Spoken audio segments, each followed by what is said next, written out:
Hello and welcome to another episode of Conversations with Liv. My name is Olivia, Liv, Olive, all that good stuff. How am I? Nobody asked, but I'm gonna say I'm fine. I'm a bit tired. What is this now? We're in March. Yeah, I'm tired. This is for myself, by the way. I don't people come in to ask me why am I not resting. I don't need you to do all that. It's just so I can look back and listen and think, okay, cool.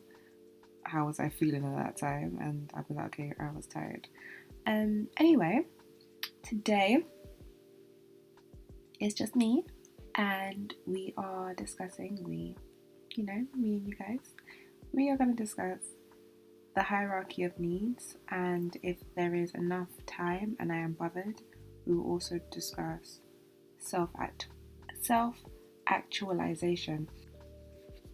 Just a disclaimer, so any noises that you may hear, anything that may disturb your ears, I do apologise. There might be planes, and I feel like someone in this area plays the cello, so there's that. And I am trying to read off my notes because, as you guys know, I don't remember things off my head, so I have to write down notes.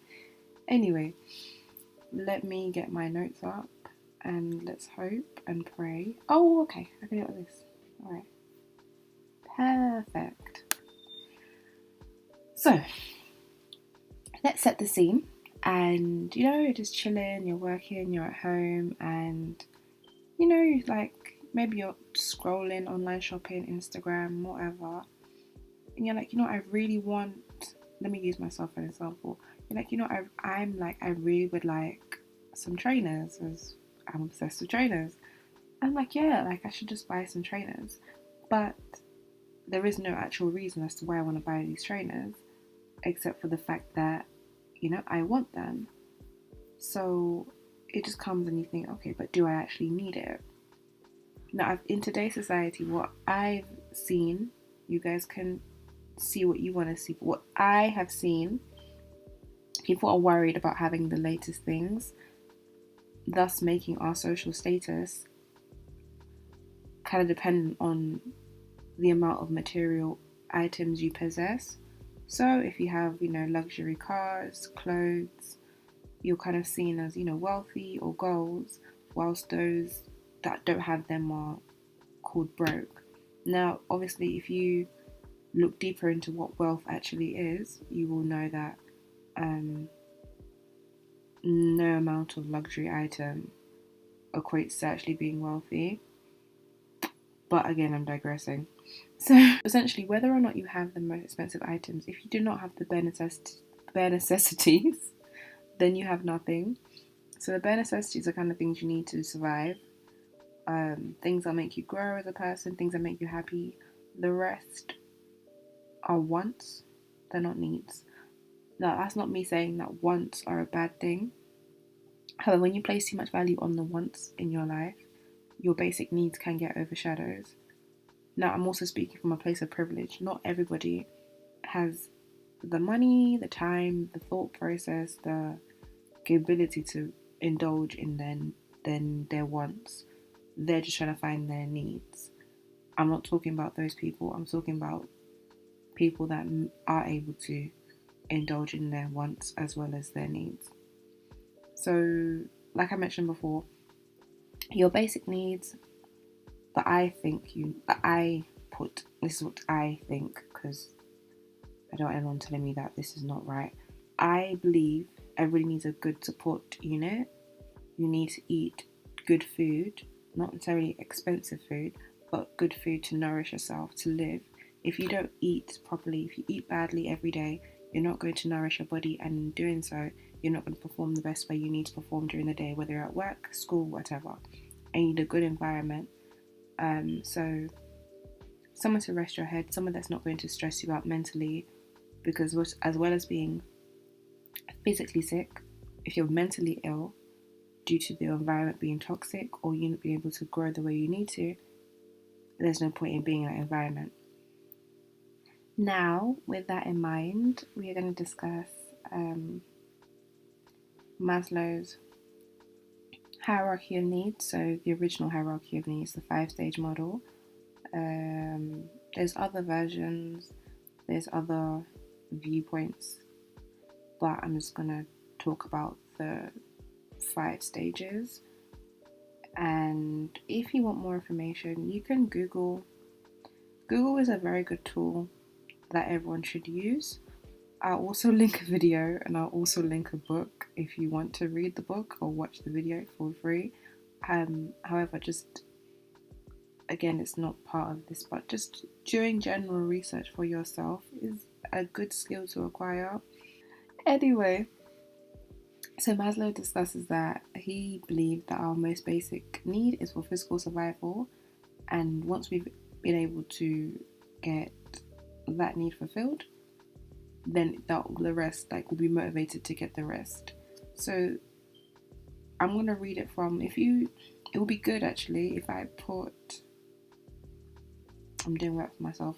If you Google the 5 stages, it's a triangle pyramid type thing, and you will see it. I'm gonna work from the bottom stage and then work my way up. I may put a picture in the video somewhere. Don't quote me on that. I may decide to leave it out. So if I do, sorry.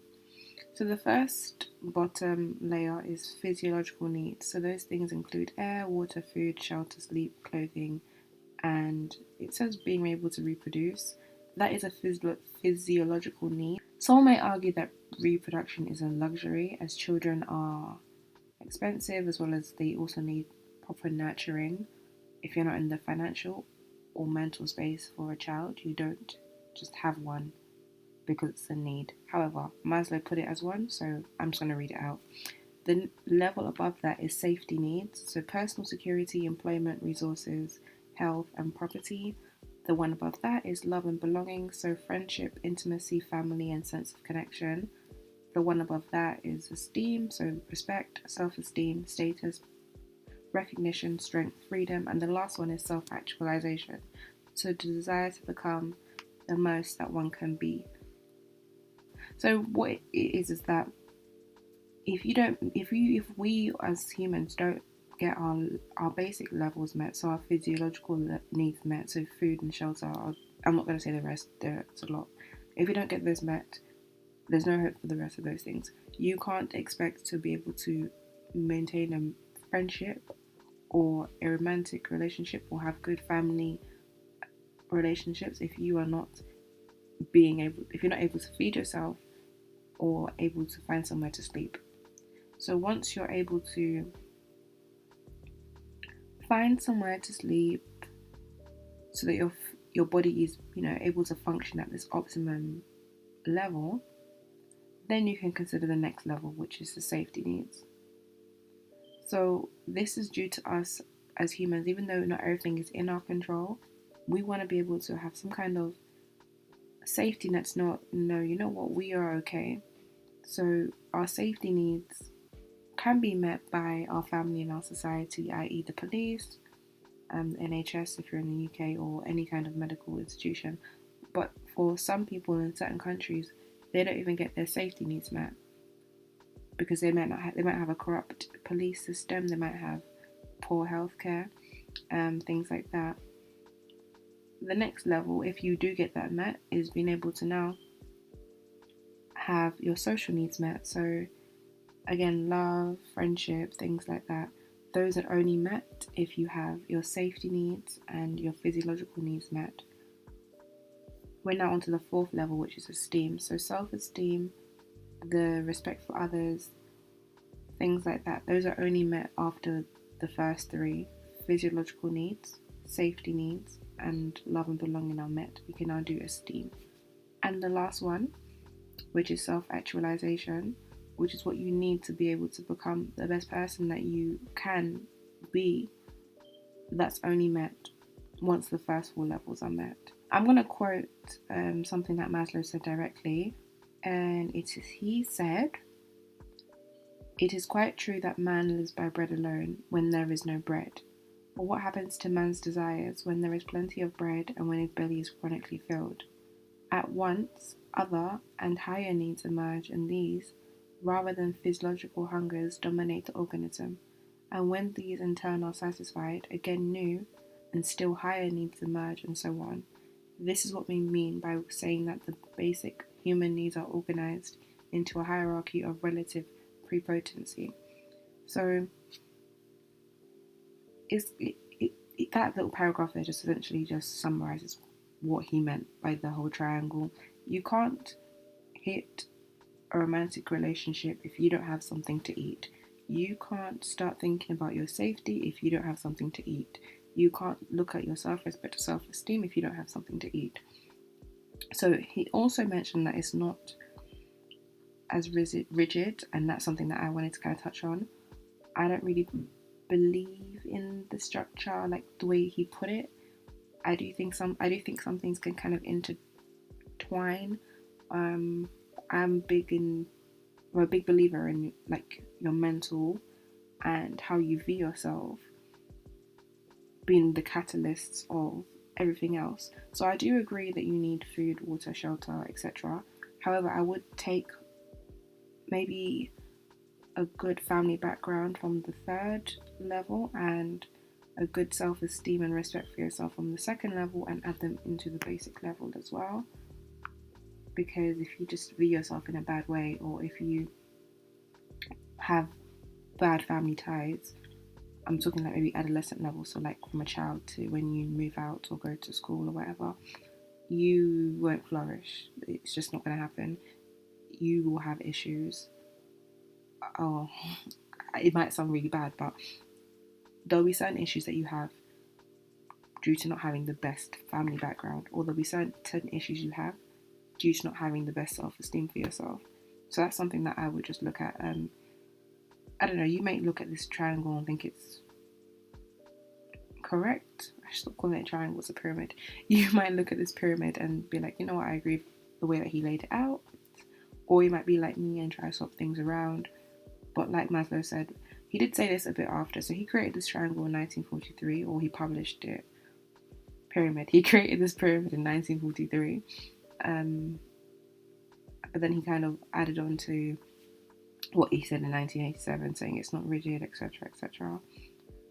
Just to summarize again, human beings are motivated by a hierarchy of needs.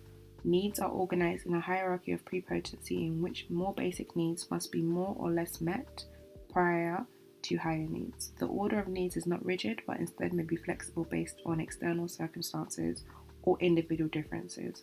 So suit them to how you may need to have them fulfilled.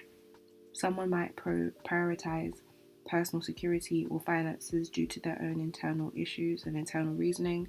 Someone might prioritize love and friendships over having somewhere to stay. It just depends on you as a person. The pyramid is kind of generalized, so again, individual differences will always happen. Cultural differences will always happen as well. That's a big thing too. And another thing is most behavior is multi-motivated. That is simultaneously determined by more than one basic need. So kind of what I was saying is we're not really the kind of people to look at one thing and focus on one thing. Some people are like that, but we're more likely to be like, okay, I need to be able to find somewhere to stay, find something to eat, build a relationship, blah, blah, blah. That's just how we are as human beings, for the most part anyway. Again, individual differences, so not everybody is the same.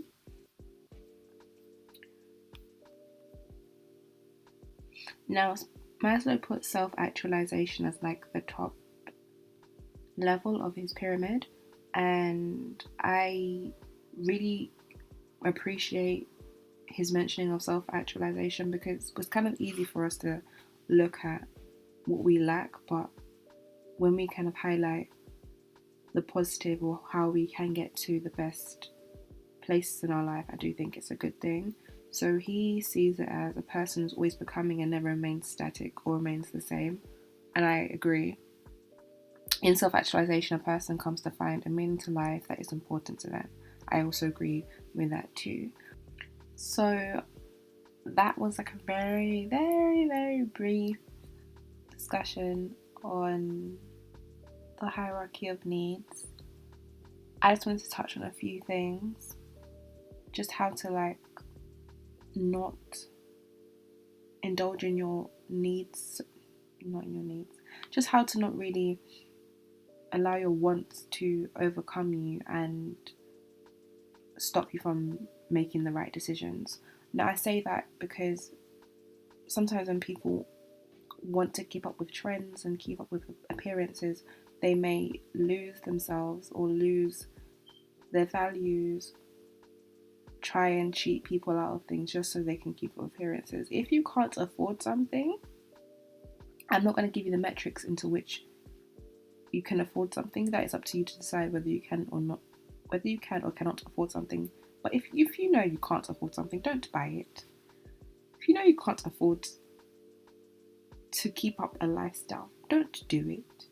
When it is all said and done and you have to go home, you are the one that has to look at your bank account. You are the one that has to forego certain necessities because you're trying to live a lifestyle that does not match your bank account. I'm not saying don't like nice things. We all like nice things, but work for them and pay for them with money that is yours. Money that you're proud of, okay? You want to be able to lay your head at night and be like, okay, I'm living a life that is true, that I'm proud of, not hiding. When someone's asking you questions, you're shifting because you don't know, you're doing, you're doing shady things. Don't do that. Just be yourself. Like, I'm a big advocate, as well as being an advocate for mental health and psychology. I'm an advocate for people just living your life for yourself. Be you. For girls like that want to look at other girls and be like, I want to be like this girl because they're getting all the attention from guys. Okay, that's nice. It's nice, but it's better to just be yourself, because the way you will feel not having to pretend to people, having to just be your authentic self, you will find people that are meant to be in your life. You will find the guys, if that's what you're looking for, or the girls, whichever you go for, that you're looking for. They will come to you because you're living in your truth. For men that are feeling they have to compare themselves to other men, these guys don't pay your bills. So try and impress people that won't even remember you maybe in a year or two to come is really, really sad. And I understand it can be hard, but just think of it like this. You are with yourself from the day that you were born to the day that you die. You have to hold yourself accountable and be able to be like, you know what? I want to make myself proud at the end of the day, because you're the only person that matters.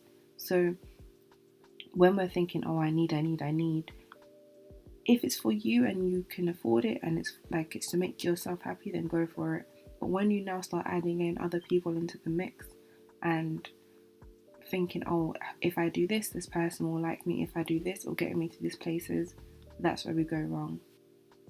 Thank you guys for listening. I really appreciate it, listening to me speak today. If it's your first time listening, or if you listen weekly, I do appreciate it, because it's like people tell me they listen and I'm like, okay, cool, this is great, because I'm not just here talking to myself, which was what I was afraid of. So it's nice. Thank you so much. If you like it, follow, share, all that good stuff. And I will see you guys next week. Bye.